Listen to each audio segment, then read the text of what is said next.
পুলিশে তো তোমার ধরবো, ধরে নিয়ে ভর্তি করে দিবে স্কুলে।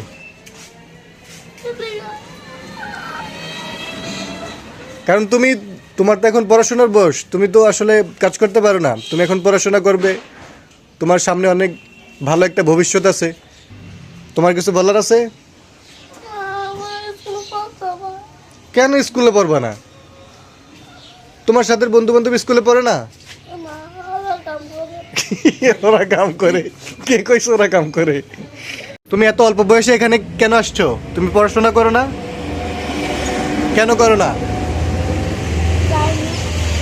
হ্যাঁ, যাও না? কেন যাও না? এমনি কেন? তোমার স্কুলে পড়তে মন চায় না? কেন মন চায় না? তোমার বন্ধুরা স্কুলে যায় না, তো তুমি ওদের সাথে যাইতে পারো না? তুমি কি এই বাইকের বার বহন করতে পারো? তাহলে এখানে তুমি কি কাজ করো? হুন্ডার কি কাজ করো?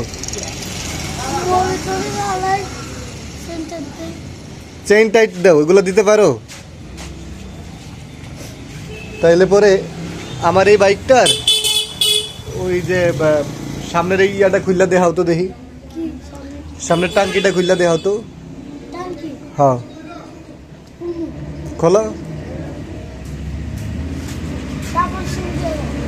ডাবল স্ট্যান্ড তুমি দাও দেখি।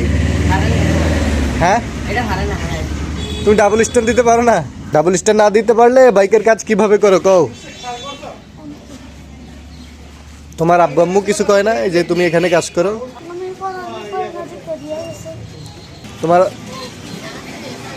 তোমার আব্বু আছে, আম্মু আছে? তোমার আব্বু কি করে? ভাড়া গাড়ি চালায়। কি গাড়ি? মিশুক।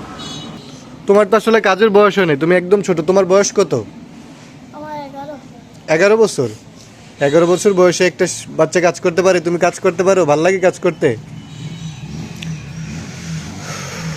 দর্শক, আমাদের মতলব উত্তরে দেখতে পাচ্ছেন 11 বছরের একটা শিশু গ্যারেজে এখন কাজ করতেছে।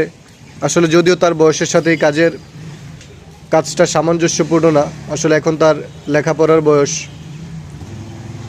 হ্যাঁ, কিন্তু এই বয়সে সে এখন বাইক সার্ভিসের কাজে নেমে গেছে। তো আসলে এটা কি ওরই দোষ না ওর বাবা মায়ের কোনো সমস্যা? ওনারাই ভালো জানে। তবে আমি প্রশাসনের দৃষ্টি আকর্ষণ করছি, ওকে যেন ওর মৌলিক অধিকার বুঝিয়ে দেয়। খাদ্য, বস্ত্র, চিকিৎসা, শিক্ষা, বিনোদন, এগুলোর মধ্যে যে শিক্ষার অন্যতম ব্যবস্থাটা সেটা যেন সে ফিরে পায়।